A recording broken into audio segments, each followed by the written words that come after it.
This podcast does not provide medical nor legal advice. Please listen to the complete disclosure at the end of the recording. Hello and welcome to Everyone Dies, the podcast where we talk about serious illness, dying, death, and bereavement. I'm Marianne Matzo, a nurse practitioner, and I use my experience from working as a nurse for 46 years to help answer your questions about what happens at the end of life. And I'm Charlie Navarrete, an actor in New York City, and here to offer an every-person viewpoint to our podcast. We are here because we both believe that the more you know, the better prepared you are to make difficult end-of-life decisions. So welcome to this week's show. Please relax, get yourself a cup of leftover holiday punch and a slice of apple pie.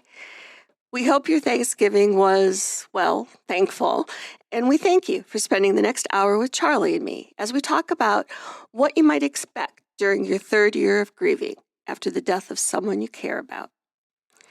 Like the BBC, we see our show as offering entertainment, enlightenment, and education, and divided into three halves to address each of these goals. Our main topic is in the second half, so feel free to fast forward to that flight of idea-free zone. In the first half, Charlie has our recipe of the week and talks about Elmo's spidey skills during an interview with Andrew Garfield. In the second and third half, I'm going to talk about what you may expect grieving to be like in the third year after a loved one's death, and we welcome back Claire Luckey, known on Instagram as the Grieving Bitch. She has been a frequent guest on our show, talking with us about her experiences as a millennial widow following her husband Matt's death from a brain tumor. She returns this week to give us an update about her third year of grieving. So, Charlie, how was your Thanksgiving? It was turkey-ish. Everything. Okay, let's just get down to the bass tacks. Gravy, and not gravy in a good way. I don't. Do you just drink it in a cup, or? Ooh, drinking gravy, maybe with the right bourbon. Okay, something to keep in mind for Christmas. Yeah, the thing of it is, I don't know what it is about New York, but people just keep dolling things up, adding all these foo-foo ingredients. Why can't I just find a plain, simple, unadorned gravy for the turkey? So did you? No. And I actually don't they have just plain old gravy in a can at the grocery store? Oh, I don't want crap from a can. I want the real stuff, homemade, like my mama used to make, and like my sister made. There's the issue. Yes, it doesn't it tastes like mom's. It doesn't taste like mom's because people put all sorts of ingredients in this thing. I don't know, like I've had things that look like hash brown in gravy, and it's like, no, that's not what gravy should be. A flavorful gravy is fine, but gravy filled with things I just can't identify. No. My mom used to put the chopped up giblets from the turkey in there. There we are. At least at least it's part of that. So that. How was your? I bake them. I bake them, and I chop them up for the dogs. I don't put them in the gravy. Oh, anyway. How was yours? What do you got for us this week? Oh, mine? Yeah. It was quiet. Our son is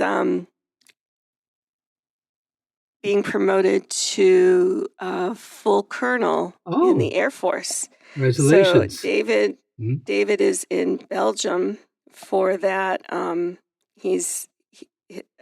Marcus asked David to pin him. So David's in his full dress general uniform, and he's doing the ceremony there.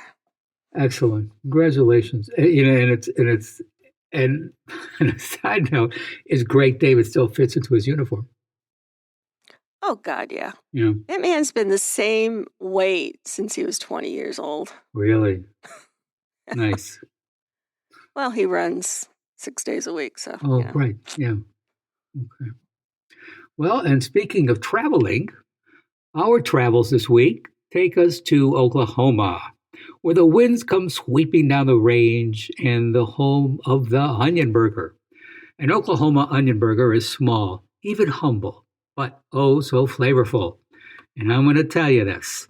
If you've ever had a Crystal's burger or a White Castle burger, and on a side note, I have had plenty, the Oklahoma onion burger is going to taste oddly familiar. The Oklahoma onion burger spawned those classic sandwiches, and you'll recognize it in just one bite. And then every bite after as you devour your new favorite funeral lunch offering. Bon ami! Bon appetit. Elmo of Sesame Street fame had a visit from Andrew Garfield of Spider-Man fame, who explained his grief over his dead mother to Elmo. I miss her a lot. Garfield has been hitting the promotional trail for his new film, We Live in Time, that included a promotional interview on Sesame Street. A video of Garfield discussing the death of his mother with Elmo and the complicated forms that his grief has taken was released online. I'm just thinking about my mom today, he tells Elmo. She passed away not too long ago, and I miss her a lot. Elmo tells Garfield that he gets sad when he misses people, but Garfield replies that sadness is a kind of gift. It's a lovely thing to feel in a way because it means you really love somebody when you miss them. It makes me feel close to her when I miss her. It is unusual to discuss grief with a Muppet, yet there is no doubt that Garfield is being utterly sincere. He stumbles over some of his lines. His eyes tear up as he speaks, and Elmo was able to help him. This must have been some comfort because there's something about Elmo, some innate puppet magic, that allows whoever he's talking with to be the version of themselves that they most are. Look in the show notes for the link to the video where Andrew Garfield and Elmo discuss grief. And please go to our webpage for this week's recipe for Oklahoma onion burger and additional resources for this program. Everyone Dies is offered at no cost, but is not free to produce. Please contribute what you can.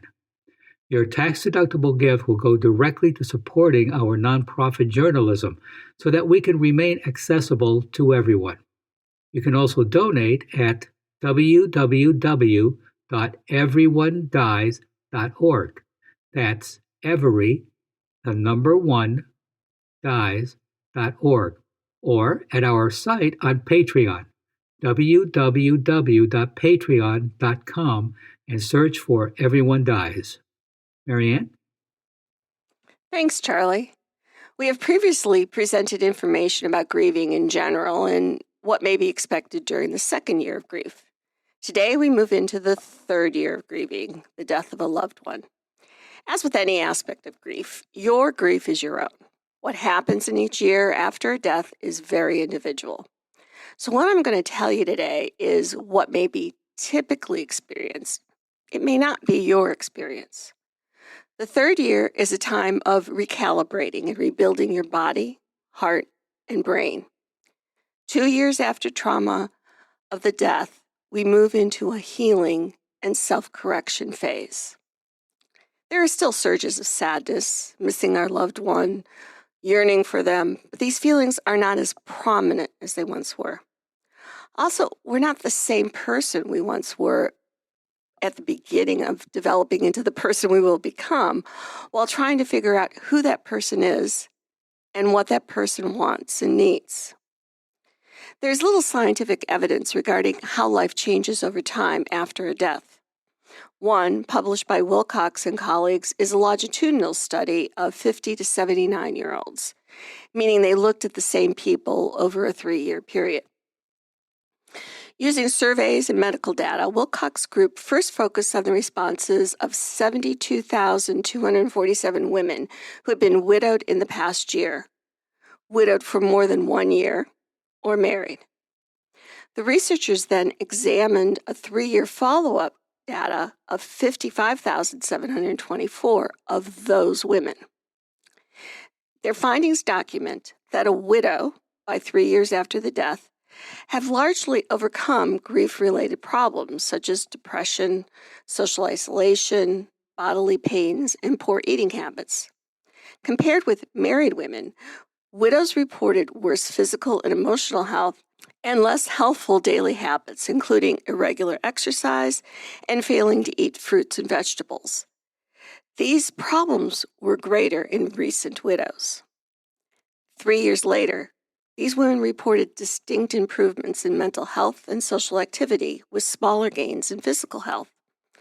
The death of a spouse may have relieved many of these women from the strain of constant caregiving or allowed them to seek support from friends or mental health workers, the researchers theorized. The findings underscore the resilience of older women faced with the sea of changes in their lives. Beth July wrote in a blog post, quote, 3 years after losing my husband, I honestly say I'm in a healthy and happy place. Mr. Style will forever live on in my heart because he was one of the most important people in my life and always will be.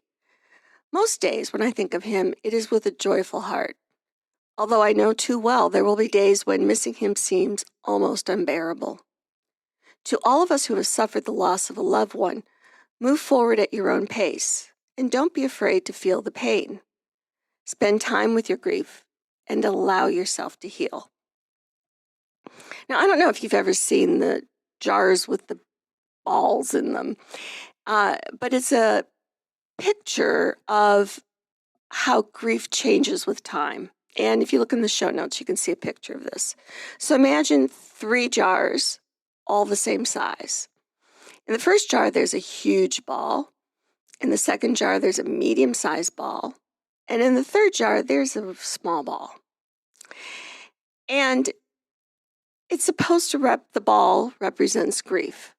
But our grief isn't what shrinks over time. The ball doesn't get smaller. Now imagine 3 jars, a small one, a medium, and a large ball. Now imagine 3 jars, a small jar, a medium jar, and a large jar. And in that jar, and in those jars are 3 balls, and the balls are all the same size. And that is more of what you will see or feel in grief. The jar gets bigger. We grow around our grief, but the grief itself doesn't get smaller. How we react and how we feel about the grief is taking up less space in our jar over time. In the words of Anne Lamott, quote, you will lose someone you can't live without, and your heart will be badly broken. And the bad news is that you will never completely get over the loss of your beloved. But there's also good news. They live forever in your broken heart that doesn't seal back up. And you come through. It's like having a broken leg that never heals perfectly. It still hurts when the weather gets cold, but you learn to dance with a limp. End quote. So now let's have a listen to what Claire Luckey has to say about her 3rd year of grieving. Hello, and we are here with Claire Luckey, who went on Instagram. You can find her as the Grieving Bitch, unless that's changed. I haven't asked her yet. But we met Claire, God, over a course of probably the first maybe 2.5 years of her widowhood after her husband, Matt, died from a brain tumor. And Matt has been dead for about 3.5 years now. He died on Father's Day, and so we're recording this in November. And so it's been about 3.5 years. And we haven't talked with Claire in 1.5 years because we are terribly remiss. Actually, she's been on my mind, and her birthday was the other day, and I wished her happy birthday, and then I said, you know what, we really need to talk. So here I am with Claire Luckey. Claire, welcome. Hi, Marianne. So great to talk to you again. I know, I've missed you. Me too. I've missed you also. You don't have to say that, but I have missed you. So, we talked through your first year of grieving, and we talked through your second year of grieving, and we did a podcast on both of those, second year of grieving. So what can you tell us about the third year of grieving?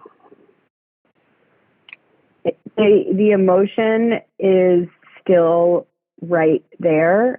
I think I have probably made more peace with the fact that I'm not going to get over the loss of my husband, and that grief is a complete phenomena. And I think that I have some peace, and I think I'm not in a chokehold like I used to be in the first 2 years of grief. I feel like that colored every single day a little bit more, like I was on a roller coaster and I didn't know when it was going to start or stop. And I think now in the third year, I'm a little bit better at knowing when I'm going to have a good day or a bad day, and how I can sit down and step back. But just last night, I had all these emotions take over me. Last night, I was with a bunch of people from grad school, and we were at karaoke. And the people in grad school are about my age. They're all in their mid-30s, and they're in a different stage of life. So a lot of them are either married and considering kids, have kids, or they're with a partner that they've been with for a while and maybe considering marriage. And there's quite a few other single people. But anyway, we were at karaoke together, and there was about 40 of us. And then this song, we were all singing together. It was really more like a sing-along than karaoke. But we were singing this song by Ed Sheeran, All of Me. And then there's something about seeing the lyrics and then singing it together with that full group. It just really it made me so emotional. It made me think of it. Just my loss came up so much that I thought I was going to cry in front of everyone, and everybody else was so happy, and they were all drinking. So there's that. And I'm not drinking this semester because I need every brain cell that I can muster to get through accounting. So I didn't have that barrier between my emotions. And so they were right there. And I was just like, I think somebody noticed that I wasn't okay, but she was like across the room, and I was just not making eye contact with her because she doesn't know I'm a widow, and I can't get into it at like 11 o'clock at night, but in that huge setting. So I ended up leaving like, I don't know, 30 minutes or so after. And on the subway ride home, I was just bawling, and it just came up. So I think sometimes these things creep up on you, and it's okay. Well, yes, and it will. I think we've talked about this a lot, but it will forever.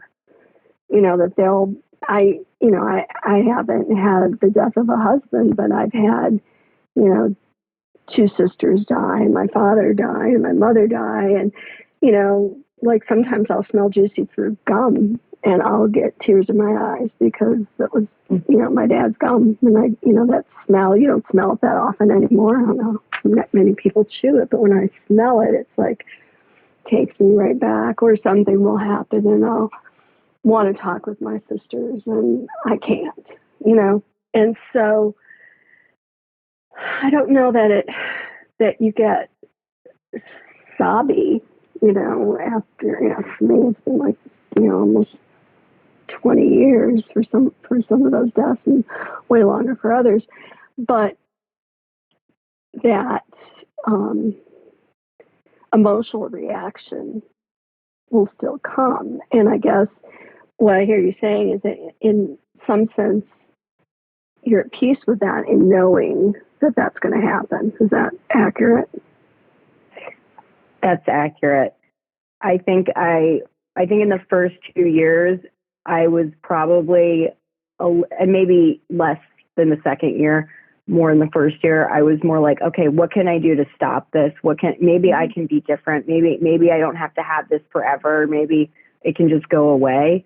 And I think now I agree. It's like, I just accept it. That these emotions are going to come up. And I also think that's nice that I'm capable of having these emotions. Now, something you said is that, you don't feel like it has the chokehold on you, and you don't feel like you're on the roller coaster anymore. Do you know, or do you feel like when these things are going to occur, or are they just kind of smack you in the head? There they are. I think some things I can plan to be a mess, quite frankly. Like, I think the month of June is the worst month for me because Matt died on June 21st. So even if I try to say, oh, everything's fine, I know that month is just, I have to slow myself down because these emotions are going to come up and my body's going to keep the score. And I think in terms of events, weddings are difficult for me. So I just have to plan to have an excuse to leave early if I need to. And other social events can be challenging for me. I'm used to go at, even though I'm just a month in or 2 months into school, I'm used to going to school and work and being okay and not really being triggered. But I think it's some certain events for me that will get me, and the events that highlight this normal life. Like you go through regular school, you get married, you have 2.5 kids. So it's events that highlight the normal life that usually trigger me a little, and other situations that are really routine, mundane, I have a good sense on. And then there's always just the wild card of like going to karaoke and just getting cheered up and knowing I just have to leave. And I think there's sometimes if I'm with a group of people, or if I'm with someone that knows that I'm a widow and how I lost my husband, then I can maybe cry on their shoulder. But if there's no one there that I've told yet, then I have to leave, because I don't want to tell the story when I'm triggered, because that'll just make it worse. And then they'll say something stupid and then I'll get upset. So I think I have that foresight that I didn't have in the first year. Like, you know what the sequelae of events is going to be, and you just say, we're just not going to do that. I'll just go cry in the subway. Yeah. So, and I was wondering when you're talking about, I can relate to, that mid-30 years. I can remember when I was in my mid-30s and my friends were having babies, and I wasn't in a place or a relationship to do that. And how do you find that piece of it is difficult, looking at these people around you starting their families and knowing that the dream that you have with Matt isn't going to happen or wasn't going to happen right now? I think it's more for the relationships. I think that is what gets me when I see people getting married or getting engaged. Then that really brings up something for me. But at the same time, I'm happy for them that they can have it. So I'm excited for them genuinely. But there's two emotions coexisting. There's happiness for them, and then there's the sadness that I didn't get that. And it's easier for me when I see other people have children, because for me, it's always been a no. I'm childless by choice. And so that I'm not really envious of. But I'm happy to be in their village with their children. I've said that too. I have a few child-free with female friends in my life, and I call us the village people, where it takes a village to raise a child, and we're happy to be in their village. And it does, and it's always good to have aunties. My girls grew up Right. my entire faculty. We had a small faculty. There were 8 or 9 of us, but my girls called everyone on the faculty Auntie Brenda or Auntie Sue or Auntie Shar. Like they were aunties. And it wasn't until we moved for my job that the girls said, they're not really our aunties, are they? And they didn't realize that until then. Aww. It was hard because, these women who they knew from, their beginning of consciousness, my husband would bring them in for lunch and, everybody knew them because they would come and they were breastfed. So they would, they were around a lot because they needed to eat. So those aunties, from the point of view of having had a couple kids, was really important to me and to them. So I don't believe you have to have your own to really be a good parent, Yeah. Really relied on those women. One of the things I remember, I think it was maybe on your second wedding anniversary that you put your wedding dress on. And I'm wondering, on your third and your fourth wedding anniversary, do you still do that? I did not. I honestly, this past anniversary on September 14th, I was so overwhelmed with the mixture of doing graduate school and working at the same time. And it just so happened to be a really busy month at work that I didn't do anything.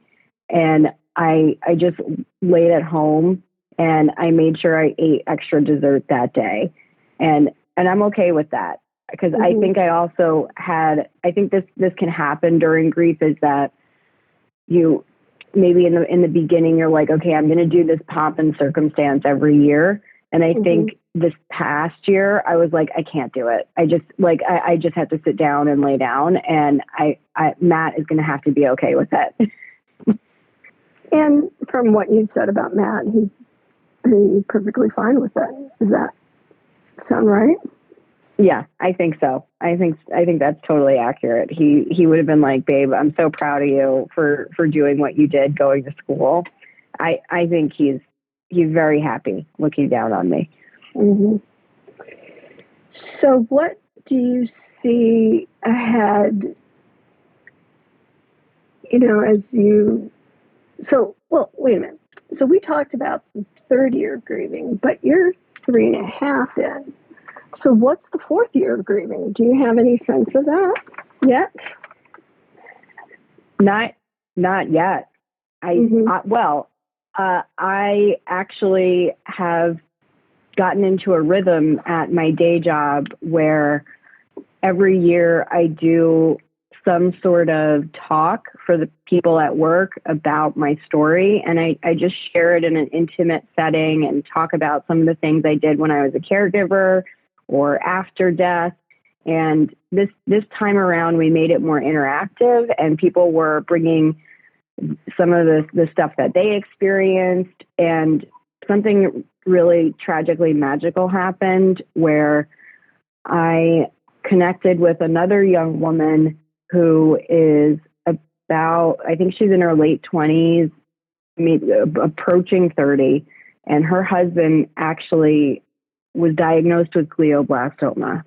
And he's about 5 years. He's almost at the 5-year mark, which is remarkable. And she and I have been connecting one-on-one since then. And we only met each other in August.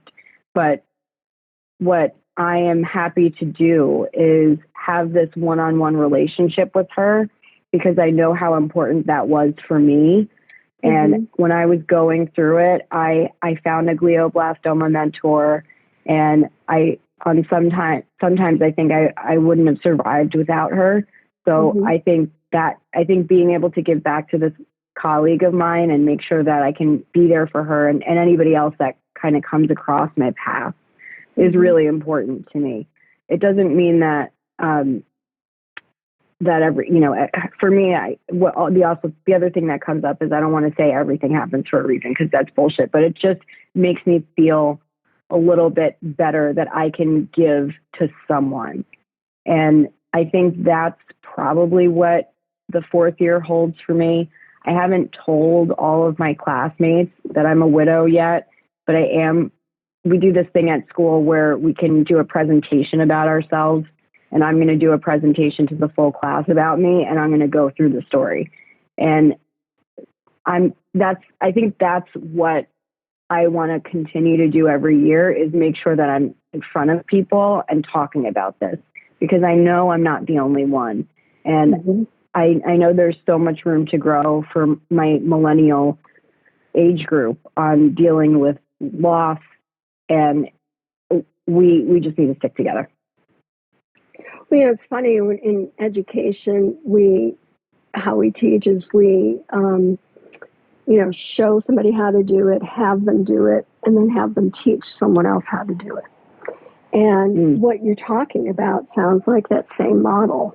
It's like we talk about it. You lived through what you're going through. You're living through it, and now you're kind of at the point where you can share it, teach it, if you will, mentor somebody, and be able to be helpful in that. Yeah, I think that's a great model. The showing someone, doing it with them, and teaching someone all that. You said it better than me, but I think that's critical for grief. I don't think there's a rule book. I think it's interaction. Mm-hmm. And so, are you still doing your dance? Is that a self-care thing you're still doing, or? Oh, yes. Time? Yes, you're still dancing? No. Yeah, I have to. I think the thing I'm giving up more is sleep, but I'm unwilling to give up dance. Unwilling. Good. And I think I looked for you on, the grieving bitch. And did you shut that down, or what happened? No, it's still there. I just haven't really been making any memes. So it's up. I just made it private. I made it not like where you have to request me, and then I'll accept you. So I just put in a little extra step for people to request me, and then I'll let everybody in. The other, I mean, sometimes I think about dabbling in creating more memes, but I was going through them last night, and I'm still so proud of them. They're so funny. So really I'm just glad. I'm glad they're there. Yeah. And you were working on planning your funeral with a company or something. Did you ever do that? Yeah, we did a Instagram live reality series where we planned my funeral, and I got my parents involved, and that is also on Grieving Bitch. It's in my reels. So it was like an 8-week journey where we talked about what my plan would be if I were to die tomorrow. And there were all these little bumps along the way. Like, of course, my parents don't know where my passwords are for my email accounts. And of course, they don't know. Actually, I still don't even fully know what I want to do with my own funeral. I have some ideas down, and I did the healthcare directives, because that's really important. Right. Yeah. And then I also came out with the idea, for sure, I know I want to be cremated, but I also came out with the idea, I think for my funeral, I want to give out my ashes in disco balls.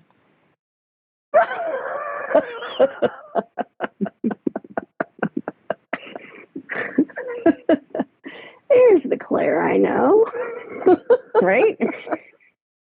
How did you come up with that? I think we were talking about being able to give away funeral gifts or like funeral swag, and I really latched onto that idea, and that's what I thought, because there's so many. I mean, Matt has so much ashes. I think that's also something that nobody talks about, is the amount of ashes that you have, and it can be overwhelming for the bereaved. So I just figured it would be nice if I gave people like a little piece of me and they could spread me wherever, because I want to really diversify my ashes, you know, like throw me everywhere. So I figure I think, I don't know if I want to make a keychain, but it's keychain size disco balls with some ash for everyone. Oh, yeah. Might have to look into legality of that, though, because there's something in my head that says that, like, my brother-in-law gave me some of my sister's ashes, but he gave me this piece of paper because they're human ashes and human, remains, and something's in my head that you might have to give them a little piece of paper that says, they didn't like burn somebody and they just are carrying it around or whatever. You know what I mean? Oh, yeah, I hear you. I mean, that's what I can't believe, like, the hoops that we have to jump through sometimes to do something so much fun. But yeah, I'll get the paper. Well, yeah, it's something that's like in my head, and maybe that's just from 20 years ago and nobody's requiring it anymore. But, I'd hate to have your ashes in a disco ball keychain and then get arrested, Claire. It would be a buzzkill. Total buzzkill. So what else do you want to tell our listeners? Is there anything in terms of a catch-up or a aha moment from, this last year that, you think the listeners who've been following you all along need to know? I think I have more memories of the relationship I had with Matt, more so than the times that we were in the hospital and I was caring for him at end of life. And I think that's a relief for me. Mm-hmm. And I think it's because I don't know the science behind it, but I think memory works in a way that if it's a few years ago, your brain starts to move it to the long term. And I really have to dig for some of those memories now. Like when I was talking to the other woman who her husband has glioblastoma, she was explaining to me how she found out. And then when she was explaining to me, I started to cry because then it came up for me how it happened to Matt. And then I reflected on that after, and I thought, oh, it's because it's far away in my mind. So basically what I'm saying is I'm glad now that I have to go digging for some of those hard memories. And sometimes, maybe it'll just pop up in a particular situation, but I'm having less of those flashbacks of being in the hospital or some of the harder moments. And that is something I'm really grateful for. And now it's mostly just, I miss him and there's longing for Matt and there's memories of our relationship that come up more so. I think a lot of probably what it is, Claire, is how you've heard women talk about, giving birth to a child and it's this horrific pain and that kind of thing. And then when it's over, it's over. It's sort of like, yeah, it really hurt, but I have this baby, And I think that there is this mechanism within our brains that kind of lets the bad things, the painful things that happen to us recede. And you have to really go looking for them, maybe as a coping mechanism. And the good things, they're right there. Yeah. And I'm glad that my brain finally let it go. Sometimes I think another thing is, for me personally, I am an anxious person. It's a predisposition that I have. And I think going through the post-traumatic stress and the grief together, there was some part of my brain that was thinking I have to continue to use these skills. And then my brain finally said, no, nobody's dying again. Your husband's not dying again. you can use all those skills that now you need to learn accounting. Now you need to learn statistics, which is painful in a different way. And then Yes. and there's another thing that's kind of going on right now, and it's not as bad as the first or second year of grief, but something that I had to deal with for a few days was, I'm really like, why am I so anxious about school? And like, why am I so freaked out about some of these deadlines? And then I thought, oh, it's probably because the last time I was balancing work with something else was work and caregiving to my husband that was terminally ill. So I think I was reverting to that perfectionist, oh my God, I have to do this by that deadline. And it's just not that way. If I miss an assignment or get a bad grade on the test, it's just nobody's going to die. It's not the end of the world. But I think since I've been able to articulate that, now I'm just even more calm about it. So I think the calling out, oh, this is where that's coming from. That's where this is hurting me. I think that action I didn't have in the first year per se. It was just all a hot mess. Right. And I'm glad that I have some of the call out skills now.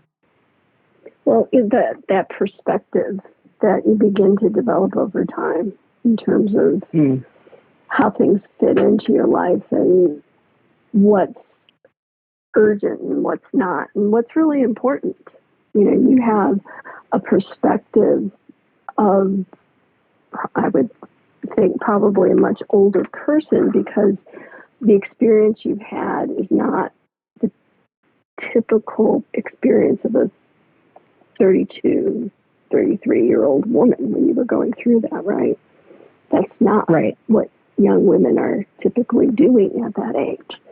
And so you had to learn how to do it, and then you had to learn how to cope with it and how to continue to do all the other things that, you know, regular mid-30-year-old person has to do. So it's a major upheaval beyond the sort of quote-unquote normal upheaval of becoming a widow and caring for a terminally ill husband. Yeah. That part, I understand where you're coming from, and many people say it to me, and internally I feel like it's so normal. I still have that sense of looking at someone that's my age, that's married with, or, you know, just at a different, you know, basically with a husband that's alive. I'll just like, I'm just like, what, how does that, I'm like, that's just, it's just like, oh, that's normal for you. Like this, it's just my reality. So right. I feel like I went from normal girl from New Jersey to counterculture in a matter of a year, until, you know, someone that J.D. Vance hates. And I'm like, well, you know, I'm sorry you feel that way. I do appreciate what you're saying. And maybe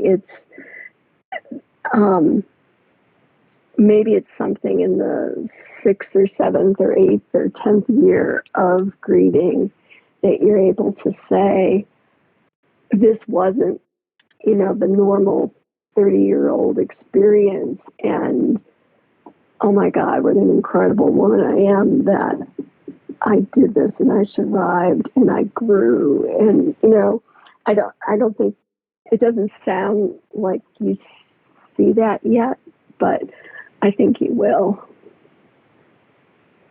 Yeah, I also appreciate that comment that I don't see it yet. I think I'm 37 right now. That was the age I just turned. And I have a feeling when I get to 40, there's going to be a lot of feelings. And I also think I'll be coming into my bad bitch era. And I think some of that, the confidence work that I'm trying to do now will probably pay off. And I think theoretically I should be approaching life like full force, like, oh my God, I just did that. but I think losing my husband in the manner in which I did has taken such a toll on me. Mm-hmm. And I think I've tried so much to stop his death. And I still I still have days where I think, damn it, I couldn't save him. And I think that's where some of the perfectionism grew, was like, if I just give him all of his meds on time, if I just get him to the doctors, if I just do everything by the book and do it to the letter of the law, he'll survive. So I think I'm still in a place where I'm feeling like it's a failure, but hopefully within time that'll change. I believe it will. That's like, isn't it Gideon's book, the magical thinking kind of thing? You know, that there are things we control that we really don't. Like, I just saw, I don't know if you've seen it, there's a 2023 sort of documentary. It's maybe 4 parts on the Kennedy assassination. It's like the last 2 days. And it's interviews with people who were there at the time, who are now 90-some years old. And one of the guys that they interview is the Secret Service agent that his job was to protect Jackie.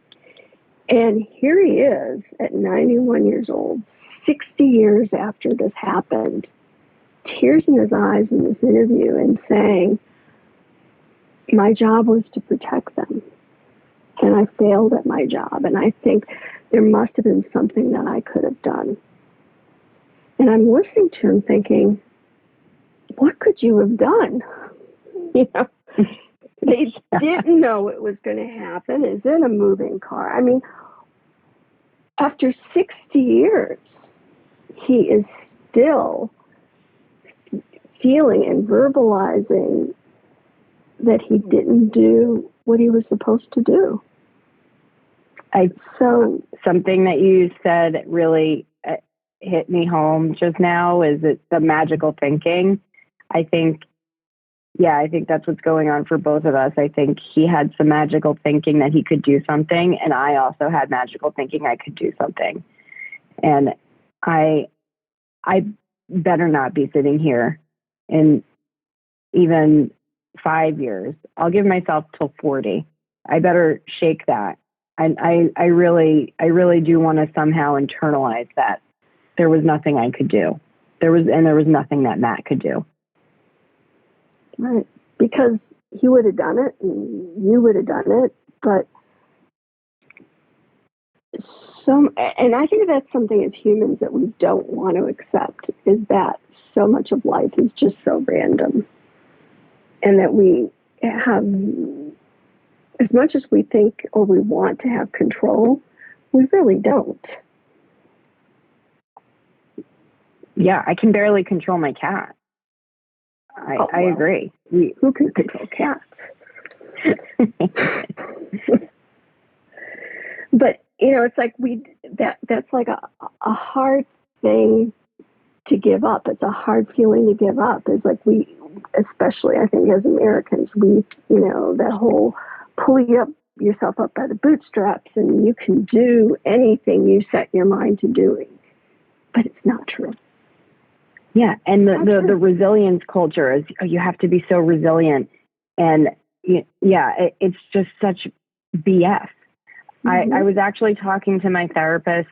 I wasn't actually. I still see my therapist twice a week, and we were discussing the positivity effect, and she was like, negativity is so underrated, and I was like, thank you. This is why she's my therapist. But tell me more about what she meant by that. So she actually just got injured, and she's okay now, but she broke a few ribs, and a lot of her clients were telling her, oh, feel better, or this, or like, asking her about her progress. And she said it made her feel like she was doing something wrong by not healing. And I think that's so true. I think people just want progress. And I think, when something bad happens and just an injury, I think sitting with your feelings is really important. And I think you should be sitting with your negative feelings, because if you don't sit with them, then they're going to come back tenfold. Or in some other way, right? Exactly. This is why I also said earlier that I was happy that I was crying on the subway, and I feel like nice that I could indulge in a moment of sadness. And I don't want to take that away from myself. And I cry usually within a 72-hour period at least. And I'm happy about that. And I know there's a lot of people out there that don't do things like that. And I actually, don't let themselves, right? Yeah. And I wonder about them. Let themselves. Well, I always say the Shrek line, how Shrek would fart and he'd say, "Better out than in." And that's how I feel about grief. Let it out. It's better out than in. Amen. Amen. Well, can we make this a yearly birthday chat so that we can continue to learn from the terrible hard work that has been given you to do? Heck yes. Cool. Well, thank you, Claire. I love talking to you, and I really appreciate you sharing your heart with us. Me too. What fun. Thank you. So, Charlie, do you find that your grief is changing over time?